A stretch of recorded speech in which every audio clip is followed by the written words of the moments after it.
coronavirus, stress fihiboana.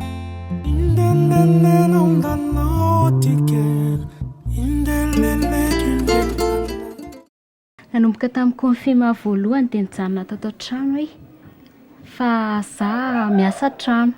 Torimaso moa tamin'ny voalohany tena mitainitaina ianao, tsy mahita tory fa noho nefa nandeha ny fotoana dia matory ihany ianao. Ilay aretina aloha izany tena mampitebiteby dia ny ara-bola satria izao mijanona tsy miasa dia ny zavatra rehetra ohatran'ny miakatraka bidy daholo. Amin'ny ato an-trano izao lasa mikorotana ianao rehefa ohatran'ny mitafa-janona daholo dia lasa na zavatra tsisy dikany ara dia mampifamaly. 3 taona ny zanakay iray, mahafantatra, matahotra izy moa mbola tsy mianatra. Dia voalohany aloha izany mba voafehako ihany izy, tsy mivoaka ny trano fa ao dia ampijerevana télé, mijery dessin animé dia milalao ao. Dia noho nefa tena mitohy ela be ilay izy lasa tsy voafehako intsony izy fa teo any an-tokotany aho izy te hilalao amin'ny ankizy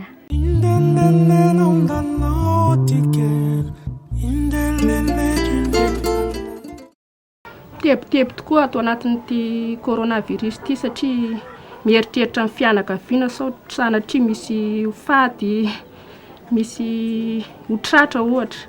Mipetraka ao an-trano izay dimy, za mikarakara tokantrano sady mikarakara ny ankizy. Ny vadiko izany miasa any marin dia mifandray amin'ny Facebook. Misy fiantraikany amin'ny toe-po ilay tebiteby satria ohatran'ny miasa foana, misy stress izany, miasa foana ny loha.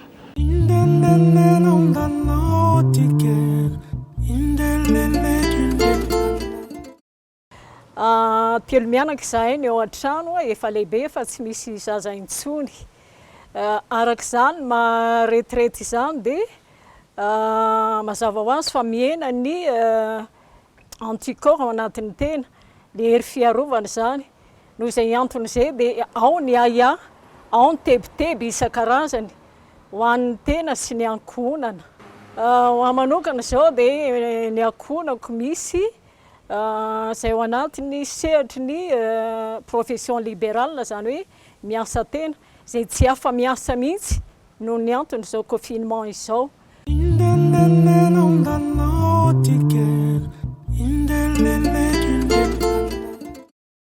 Naretina grave ilay izy, tsy azo tsinotsiniavana.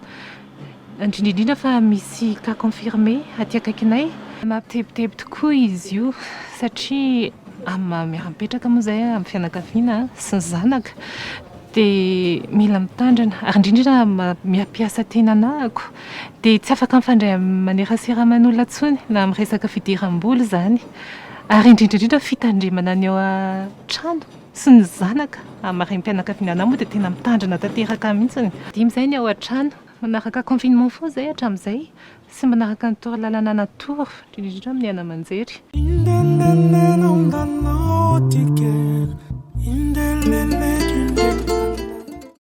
Noho izao fiboana izao dia anisan'ny maro izany ny zavatra mampitebiteby. Ny voalohany indrindra ny aloha ny fahatahorana hoe hotratry ny aretina ve, ny ankizy, izay ao an-trano. Faharoa manarakaraka izany ny orinasa koa izao mikatona. Eo koa izany ny fivelomana mampitaintaina, mampitebiteby ny mpianakavy izany hoe ahoana indray. Eo am-bivady aloha izany tsy dia hoe misy hoe zavatra be mampikorotana fa eo amin'ilay tsy fampiana anga no olana kely satria mandray karaha mahara-dalàna hatramin'izay. Noho izany misy fihenany izany dia betsaka ny zavatra tsy azo atao izany. Satria mandeha be izany dia ohatran'ny lasa reradreraka ianao raha vao tsy manao zavatra nefa tsy maintsy izay ilay iainana.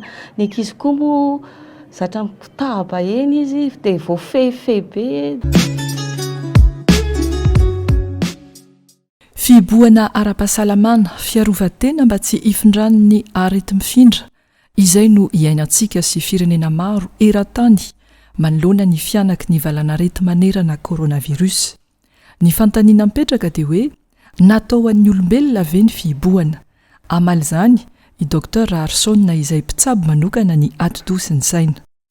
Voalohany aloha dia tsara ny mahalala fa itsika dia miaina ao anatin'ny natiora. Tsika dia anisan'ny zavaboary, zany hoe mila fahalalahana, mila mienjy. Ka izay nitovizantsika amin'ny biby mampinono indrindraindrindra, toy ny gidro zany, toy ny liona zany, ary eo raha no mahatonga antsika olombelona mitady hatrany anaparitaka ny taranakitsika, ary nahatonga ny mpanjaka anankiray teto Madagasikara ny teny mihitsy aza hoe ny ranomasina ny valaparihako.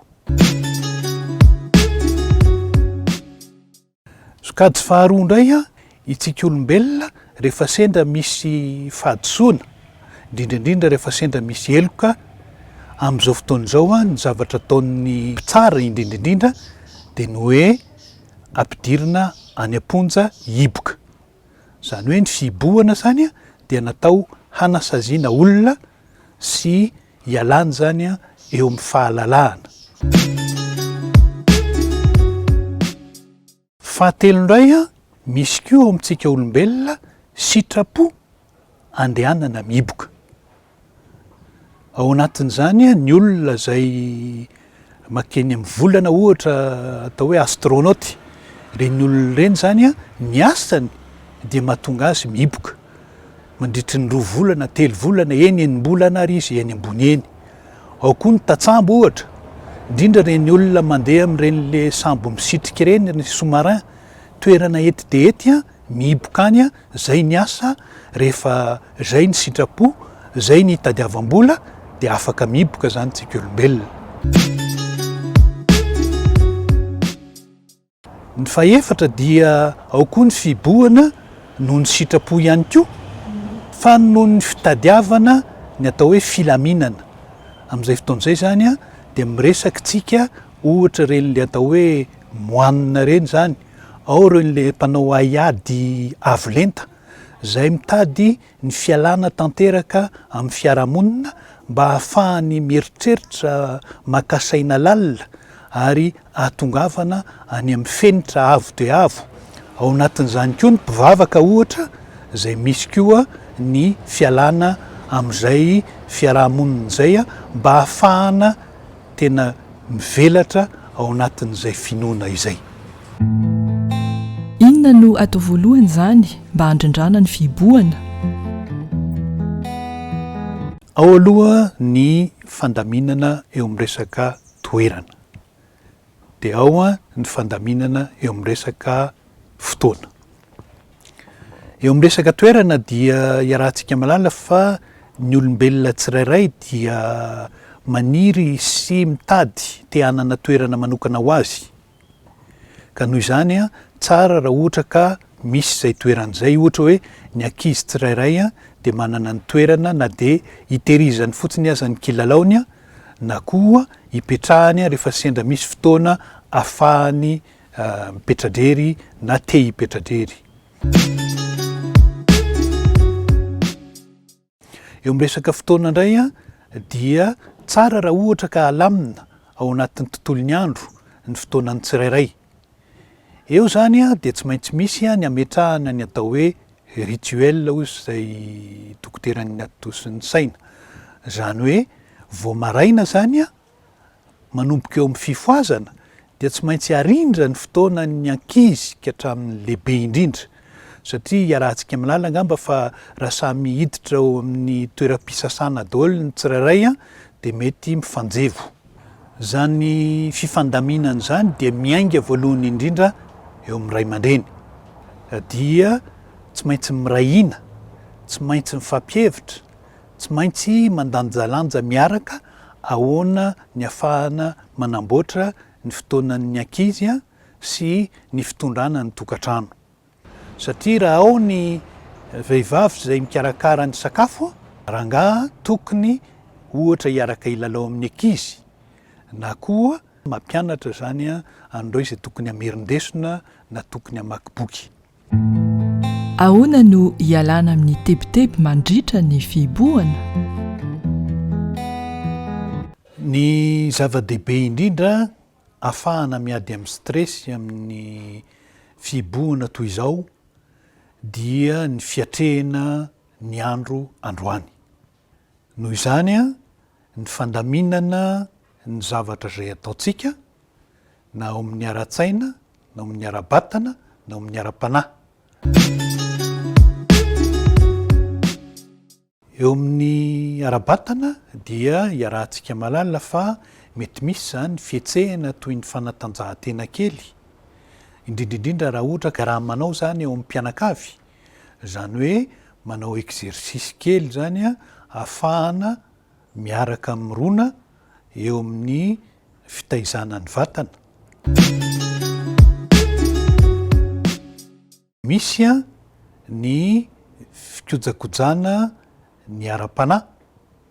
Ho an'ny mpivavaka dia afaka miaraka mivavaka, ho an'ireo zay manao méditation, zany hoe mitady zay ampilamina ny vatana sy ampilamina ny saina.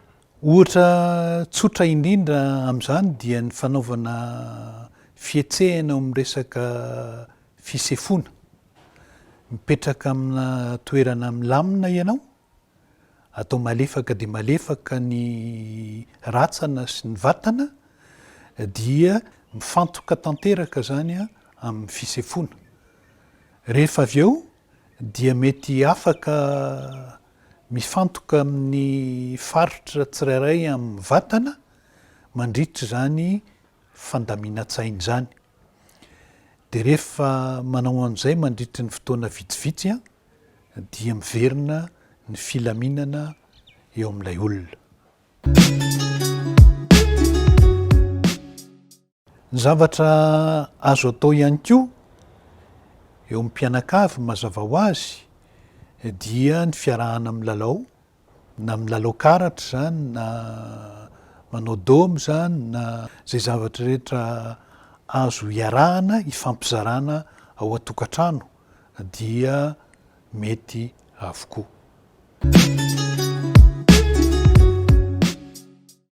Ialana amin'izay aiasy tebiteby rehetra zay dia mila mahay mitady zavatra hiatrehana, ohatra ny fanatanjahantena na ny manao zay mahafinaritra, tsy mieritreritra ny ampitso fa manao zay mahafinaritra ny androany.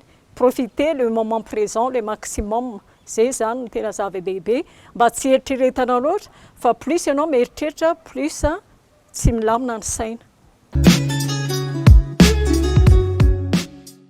Ny ialana amin'izay tebiteby izay aloha no amina manokana dia miezaka mandami-tsaina, manao respiration mba handaminana ilay saina, fa saina aloha no tena fo ao anatin'ilay izy, amahavalana retana azy.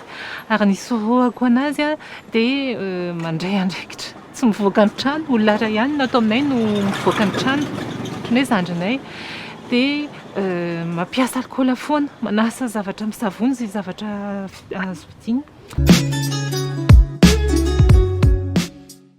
Misy mahalafy tsara ny an'le hoe fibohana. Voalohany aloha mba afaka mifankalala tsara ny mpianakavy, afaka mifampiresaka tsara. Na taloha zao tsisy le fibohana, tsy afaka miaraka misakafo fa samy misakafo any ivelan'ny tokantrano any tsirairay zay fahafahana. Fa amin'ity miaraka misakafo, eo am-pisakafoana afaka mifampiresaka tsara. Amin'ny lafiny indray koa afaka ho an'ny ankizy moa zany dia afaka manao miara-milalao miaraka amin'ny ankizy mba ahafahana hoe fanerasera aminy, miaraka manao kilalao raisina, manao katro, manao karatra, tsibato. Ny herinandro voalohany ny tena sarotra satria na iza dia tsy maintsy matahotra noho ny zavatra mitranga amin'izao fotoana izao.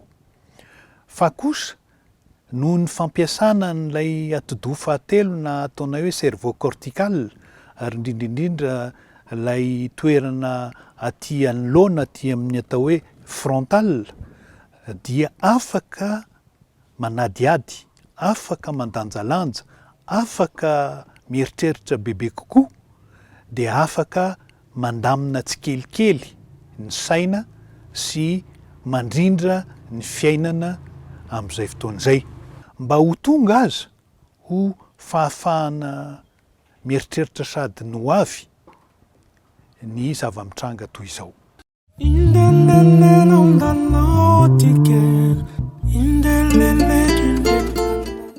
hoana dokotera ahoana ny fomba anatonina ny zanako manoloana nyreny vaovao rehansy hitany momba ny coronavirus ireny?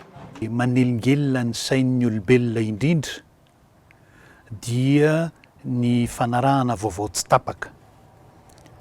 Nefa ny mahagaga koa matona morona amin'izao fotoana izao ren'le chaîne continue na filazam-baovao mitohy any amin'ny télévision reny zareo any ampita dia satria tsapany de tsapany fa lina de lina ny olona hijery sy hiaino ka ndraindray aza lasa ohatrany rongony mihitsy voasitona ao anatiny ao tsika olombelona.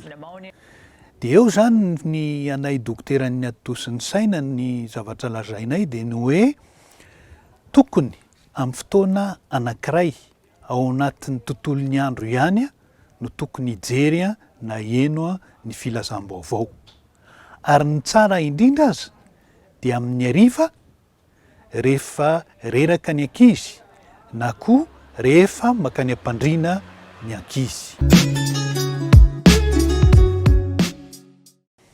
Ho an'ny ankizy dia omena azy ny vaovao fa anjarantsika no mieritreritra hoe inona no ampitana, inona ny tsy tokony omena azy mba tsy hampisy ny tahotra sy ny tebiteby eo aminy. Tsy ho lazaintsika hoe misy olona amin'arivo ny maty eran'izao tontolo izao, fa ny zavatra azo lazaina dia hoe misy aretina izay mifindra, mety azo avy amin'ny tanana, mety azo avy amin'ny fifampikasohana, mahery kokoa noho ny gripa ka tokony hitandrina itsika ary indrindraindrindra misy tsy fahafahana mivoaka amin'izao fotoana izao. Zay napetraky ny fitondram-panjakana sy ny mpiandraikitra ny fahasalamana. Coronavirus aleo misoroka toy izay mitsabo. Ireto avy ny fepetra tokony atao mba tsy hifindran'ny aretina coronavirus. Sasana matetika ny tanana dia diovy ihany koa ny robinet aloha sy aoriana amin'ny fisasana. Azo atao ny manasa tanana amin'ny alkôla na amin'ny rano misy alkôla. Tokony ho diovina toy izay koa ny lakle, ny finday, ny solosaina sy ireo fitaovana raisin'ny tanana matetika. Raha mikohaka dia tapenana amin'ny fototsandro ny vava mba tsy hiparitaka ny rora. Rehefa mamova ravarana, kendrena tsy ho raisina amin'ny ratsan-tanana. Raha voatery dia asiana taratasy izay arina avy hatrany any anaty fako. Sasao madio aloha ny tanana rehefa ampiditra azy. Arao tsara ny toromarika fametrahana arotava. Ary io ao anaty fanariam-pako ny arotava avy nampiasaina. Ajao ny elanelana 2 metatra farafahakeliny. Ampitao amin'ny havana mantsakaiza fa ny miara-misoroka no tsara indrindra. Coronavirus aleo misoroka toy izay mitsabo.